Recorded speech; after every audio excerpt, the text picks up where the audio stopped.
So untuk kita off or on kan this under maintenance, first of all kena pergi dekat customize. So you can access customize punya page daripada atas ni, ataupun kalau you daripada dashboard, you pergi dekat appearance and then ada customize, tekan, and then ada sini homepage settings.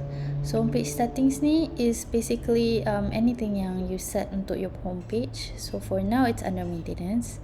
Kalau you nak buka balik, tekan sini and then tekan home. So this is what I set lah. Tapi kalau let's say lah in the future you want to change, you have another page yang you nak jadikan homepage, you can select any pages to become the homepage. Here, if it's the home, you will preview the homepage. But for now, we want to maintain it as under maintenance, so just that, and then click publish. That's it.